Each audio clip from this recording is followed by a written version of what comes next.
আজ আমি চলে এসেছি নিউটাউনের এয়ারক্রাফট মিউজিয়ামে। এটি নিউটাউন পুলিশ স্টেশনের ঠিক পাশে এবং বিশ্ববাংলা গেটের কাছে অবস্থিত।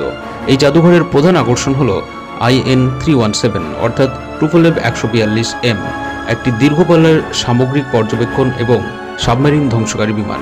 এখানে প্রবেশ করলেই বিশাল আকৃতির এই টুপোলেভ 142M আপনার নজর কাড়বে।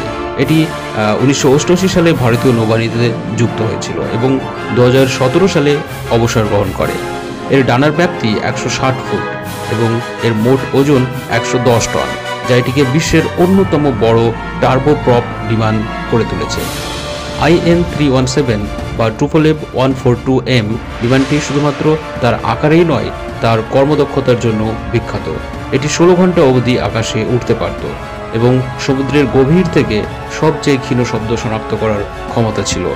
এর উন্নত রাডার সিস্টেম এবং সোনার ডিটেক্টর সাবমেরিন ধ্বংসে অনবদ্য ভূমিকা পালন করত। IN-317 বিমানটি অপারেশন ক্যাকটাস এবং শ্রীলঙ্কার উপকূলবর্তী অঞ্চলে নজরদারি মিশনে অংশ নিয়েছিল। এটি দীর্ঘ 29,000 ঘন্টা দুর্ঘটনামুক্ত সেবা দিয়েছে, যা ভারতীয় নৌবাহিনীর জন্য এক বিশাল সাফল্য। বিমানের ভেতরে প্রবেশ করলে এর কন্ট্রোল প্যানেল, মিশন রুম এবং ক্রুদের ব্যবহৃত বিভিন্ন সরঞ্জাম দেখতে পাবেন। এগুলি নৌবাহিনীর বিভিন্ন অভিযানের সাফল্যের সাক্ষী। এর ডিজাইন এবং প্রযুক্তি দেখে বোঝা যায় এটি শুধুমাত্র একটি বিমান নয়, এটি ছিল ভারতীয় নৌবাহিনীর আস্থার প্রতীক। IN-317 বিমানটি চেন্নাই থেকে 16টি ট্রাকের মাধ্যমে কলকাতায় আনা হয়েছিল। এর বিভিন্ন অংশ জোড়া লাগাতে 10 দিনের মতো সময় লেগেছে।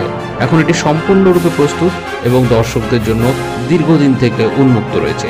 বিশ্ববাংলা গেটের ভিউইং গ্যালারি থেকেও এই জাদুঘরের সৌন্দর্য উপভোগ করা যায়। এটি কলকাতার পর্যটকদের জন্য এক নতুন আকর্ষণ। নিউটাউনের নৌবাহিনী জাদুঘরটি কেবলমাত্র একটি প্রদর্শনী স্থান নয়, এটি আমাদের ইতিহাস, প্রযুক্তি এবং সাহসিকতার একটি গৌরবময় স্মারক। আপনারা সবাই আসুন এবং এই অসাধারণ অভিজ্ঞতার অংশ নিন। মাত্র 30 টাকার বিনিময়ে এই মিউজিয়ামে প্রবেশ করতে পারবেন। আর ভিডিওটি ভালো লাগলে লাইক, কমেন্ট এবং শেয়ার করতে ভুলবেন না। দেখা হচ্ছে নতুন এক ভিডিওতে। সকলে ভালো থাকবেন। Bye bye.